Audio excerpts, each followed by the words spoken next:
Now, we are delighted to announce the launch of our next book, On the Banks of the River Pampa, a thought-provoking new book published by Harper. I respectfully invite Volga, Purnima Tamireddy and Ashya Satar to the stage for the moment.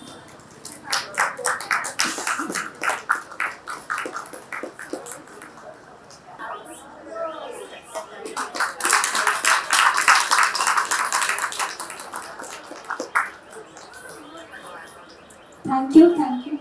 Now I hand over the stage for the conversation. Please, ma'am. Volga needs no introduction.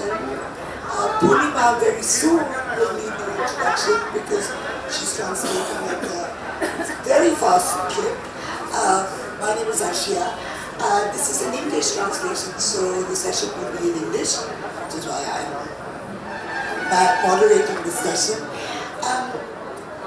This is a remarkable book. I think all of us here, we are here because of Volga, so we know that her writing is extremely special, it's quite unique. And when I was going over the book last night, just refreshing my memory, I was thinking how very lucky we are to be the generation that Volga writes for. Yeah? The other thing that became extremely clear to me, not simply from Volga's writing, but also from Purnima's translation of Pampa, is that this is meant for an Indian audience. This is a book that speaks to us.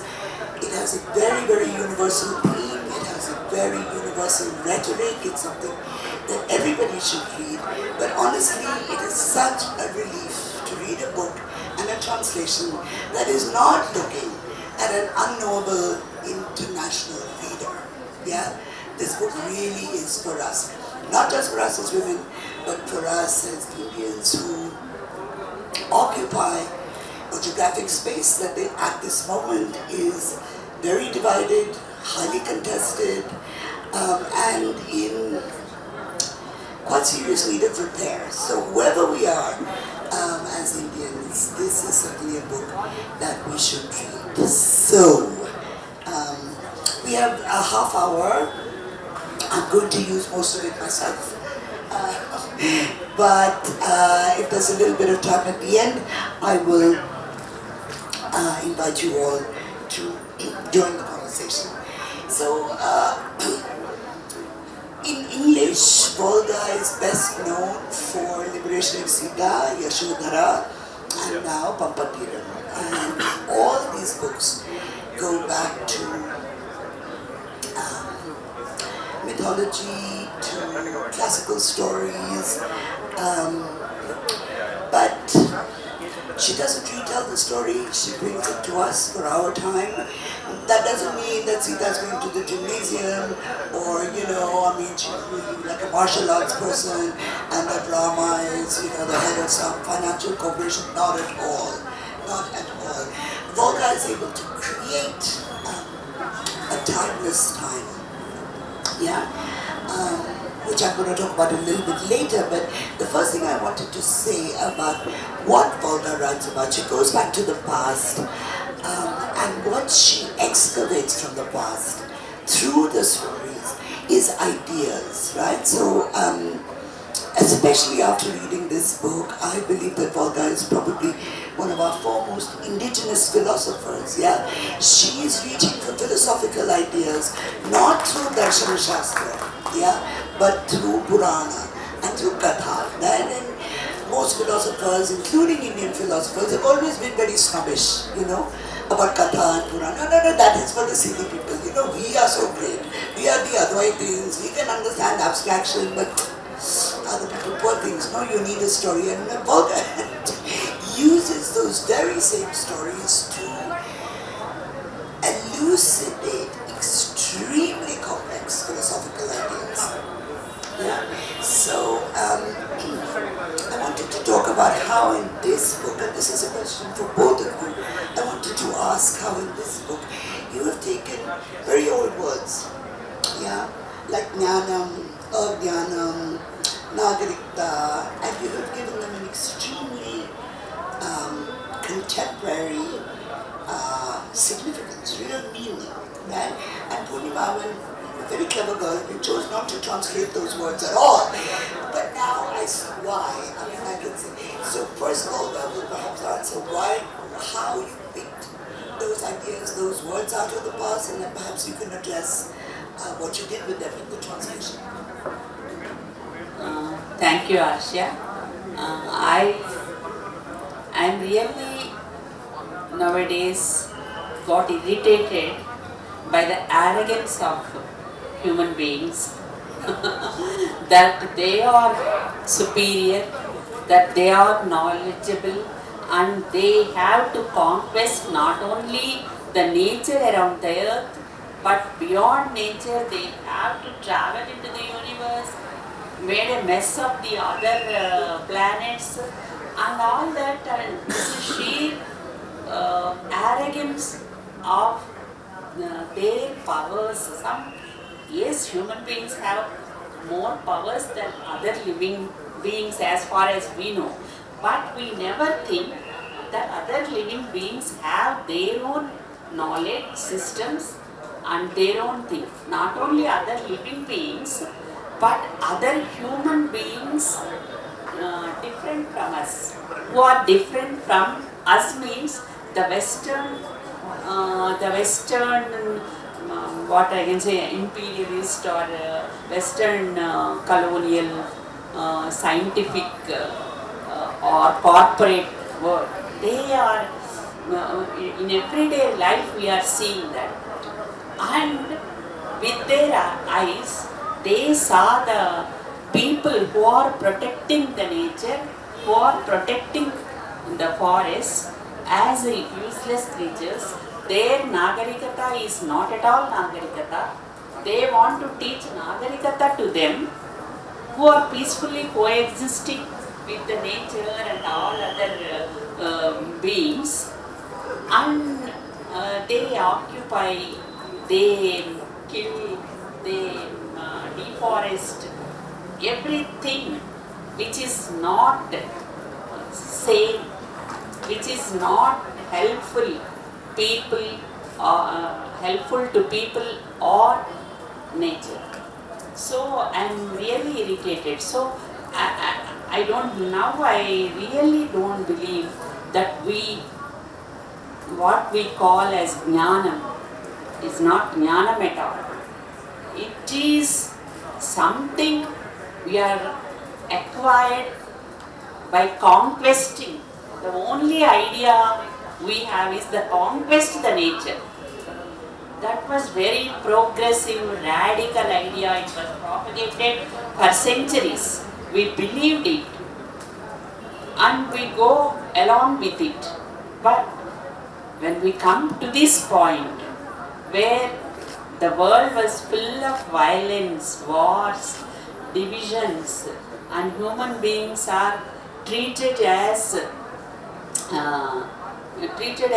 not human beings but citizens holding different citizenships. Are you the citizen? Show me your card. You are not our citizen. Go away. Like this, these borders, boundaries, wars. It came to a point where we cannot, people with some little sane brains cannot live peacefully in this world. So with that anger, with that irritation, with that unrest, I juxtapose what is jnanam, what is ajnanam. So I prefer ajnanam rather than jnanam, and I think ajnanam of the forest dwellers or tribals we call them is much more helpful to nature or this. And I represent Sabari for that ajnana, Matangamuni for that ajnana, and I just like that Nagarikata. What is Nagarikata? Killing, throwing a bomb and killing thousands of faceless people. They are not your enemies also. Faceless peoples and children, is it Nagarikata? Are we civilized people who are seeing just with our eyes and oh, this day these many killings. Just throw the paper. Really, are we civilized? Are the tribals who give their life to protect a tree or a animal or other colleagues of the community and help each other, are they civilized? That is the question which irritated me, and I want to make this point clear. So I juxtapose jnana, ajnanam, nagarikata, anagarikata, and I took Sabari and Matanga Muni, an untouchable Maharshi, to represent my ideas. So if you were to put this book in the context of world literature at the moment, it would fall in the category of Anthropocene. You know, so we're making all this big noise, I'm sure you're all aware of it, of Amitav Ghosh's, you know, explorations, shall we say, of the dangers of the Anthropocene, right? But I think one of the loveliest things about the conversations in this book is a complete lack of jargon, yeah? And you are largely responsible for saving us from the jargon. But one of the concepts Volga has talked a little bit about jnanam and ajnanam and nagarikta and anagarikta. But behind all of this is Rajya. Yeah? So do you want to talk about how you chose not to translate the words, or did you try something and said no, I trust my reading audience? Yeah. Okay, so first of all, thank you all for coming in here and being with us. I mean, there are so many interesting sessions, but you chose to be here. Grateful for that. And thanks for Arshita for doing this, and Book Brahma for giving us the platform. So I want to quickly comment on what Olga Garu said. So she represents Sabari and Matanga, and she is close. I'm more like Sutapa in the novel, where I'm like, I know the dangers of civilization, but then I'm comfortable only with that because the wilderness scares the shit out of me. So even when I read Pampa for the first time, there was a lot of resistance, in the sense that she is upending our understanding of knowledge and upending our understanding of what is comfortable to us or what we take pride in. She's like reversing that, right? And when my first reading was with a lot of resistance, no, we are good. We may be screwing some things, but overall we are good. And then I had to like read it a couple of times to actually get the thing, and also move from like from my comfort zone and understand her point of view. So that is one thing. And coming to the translation point of view, okay, before that, one more. As my day job, I work on artificial intelligence for cybersecurity solutions, and here Olga Garu was questioning human intelligence that was built up for so many millennia. So I was like very, very divided like when I read it. So yeah, that aside, the other thing about the translation, yes, for me, one, as we all know, English doesn't have this philosophical or these kind of words. So the first idea was to retain them as it is, but then I was confused because within Indian languages also the words repeat because they come from the same Sanskrit root, but they take different meaning. For example, Nagarikata in Telugu and Kannada may be civilization, but in Bengali and Hindi it first is about citizenship. So I didn't want to confuse the English reader with these things. So my first draft was in English, all of these words translated to English. But then it was Olga Garu's suggestion that maybe we should like go back and revise it. So then what we did was we changed the words, and then it is not about just replacing the words, no? Then you have to like create the sentence structure around working around this and all.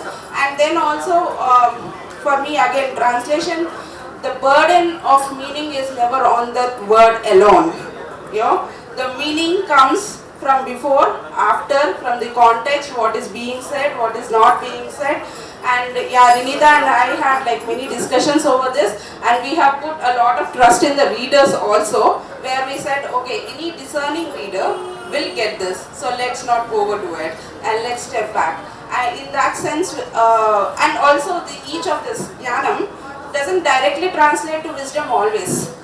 Yeah, so if I'm scolding someone, buddhi jnanam leda, then I'm saying, don't you have even the common sense? I'm not saying, are you not enlightened? So the wisdom, enlightenment, the basic working knowledge, that one word in our languages, it takes up so many layers and nuances.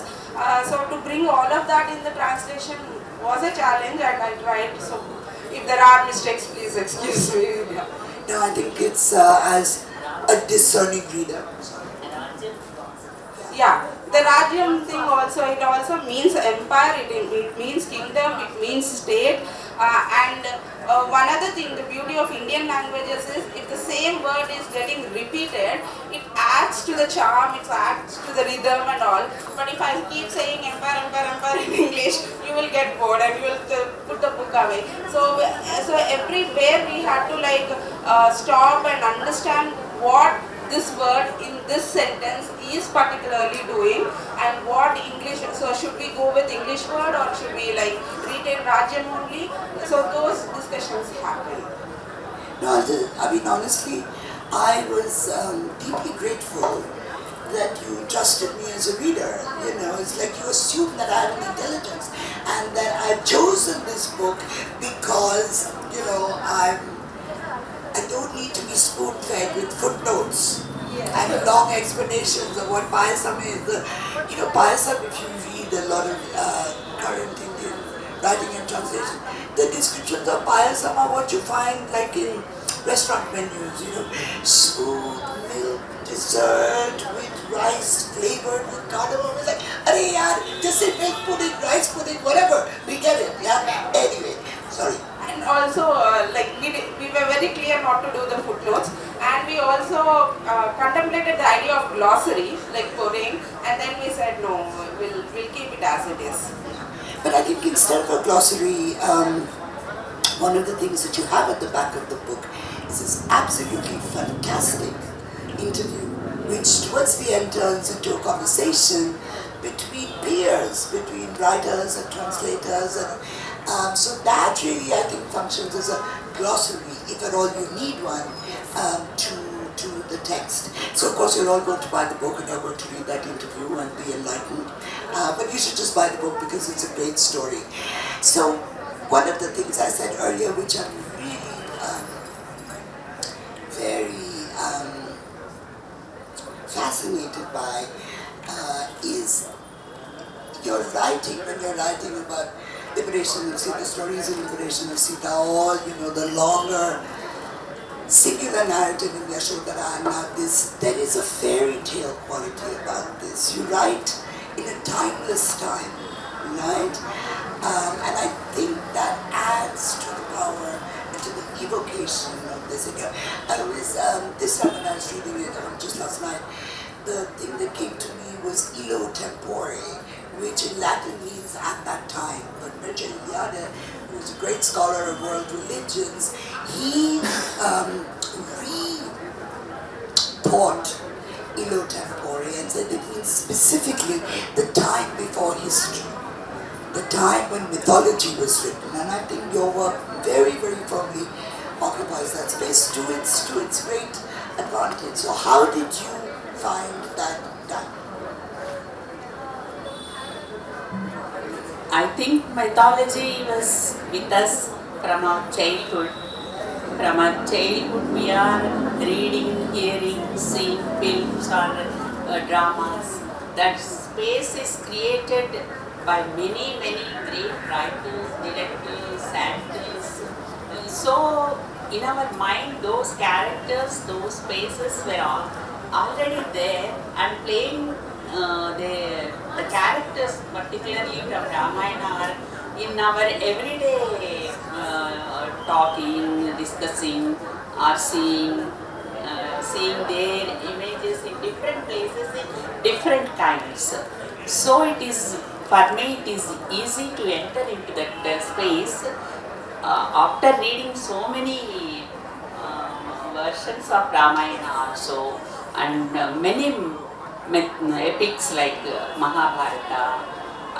So that space was already there in literature, and as a student of literature, Telugu literature, and wonderful translations of Mahabharata and Ramayana in Telugu, I easily travel to those spaces and create my own space within those other writers' spaces.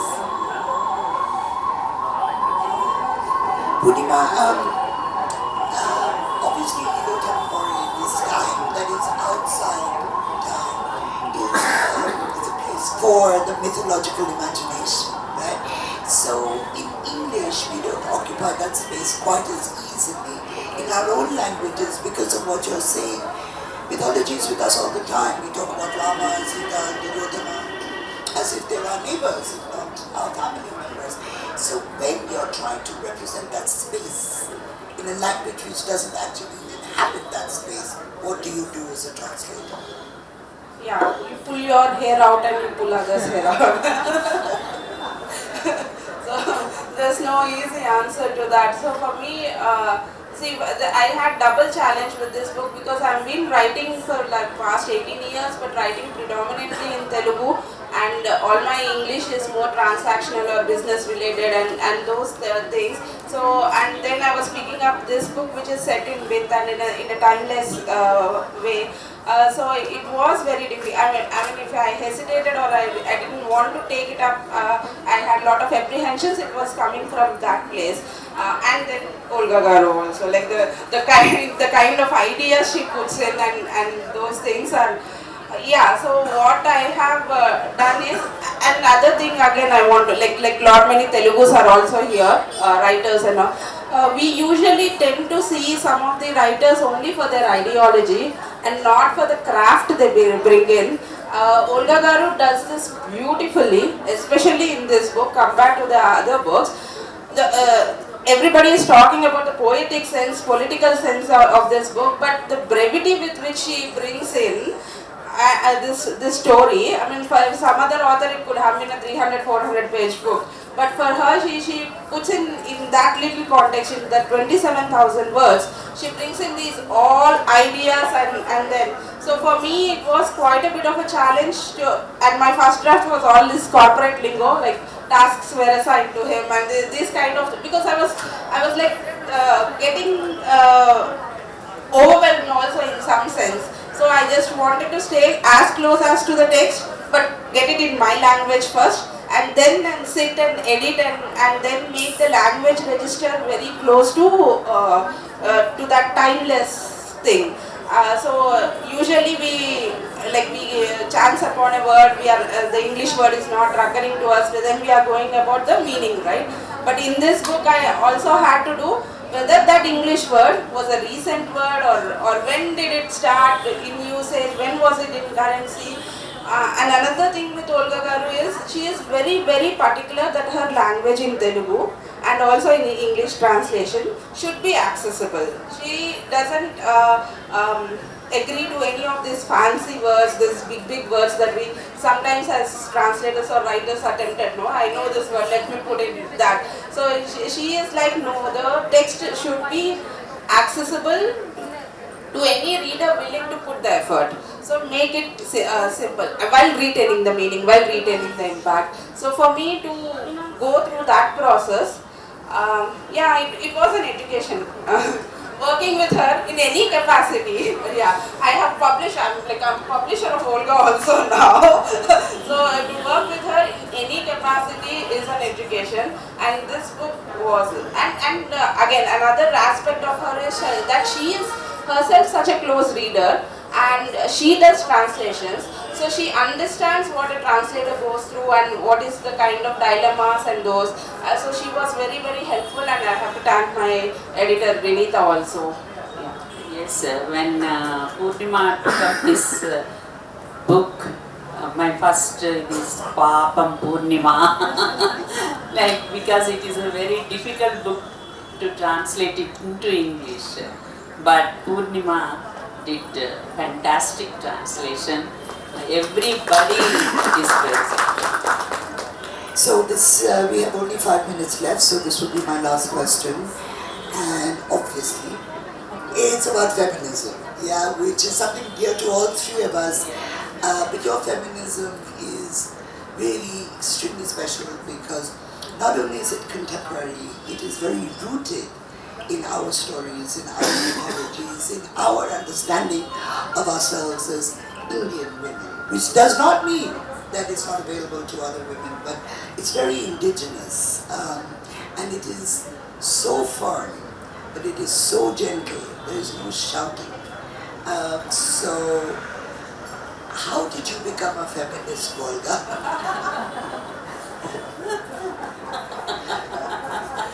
After so much struggle with the patriarchy, political patriarchy, so much struggles, fightings with the politics of the male patriarchal forces, and for some time when I am working with the political movements or other movements, I try to forget that I am a woman. I want to work like a man. That was my ideal. And then after working day and night like men, I suddenly realized, yes, I forgot that I am a woman. But those men didn't forget that I am a woman. So what is my identity? Then I kept away my anger, tried to understand myself, society, gender, everything, and try to find myself. In that process, I became a feminist. And that process, though like a waterfall, like it is fell on the rocks, so much struggle and all that, finally it's became calm. And so I can understand everybody with an eye, with a perspective that he or she are like that because of the system, because of the society, and I try to understand them, and I try to understand even Rama. Excellent reading of Rama. Amazing, amazing. But we're not going to tell you what that reading of Rama is. You have to buy the book. So thank you all very, very much for being here. Volga, amazing as always. Purnima, an up-and-coming translator into English. Yeah, thank you. Buy the book.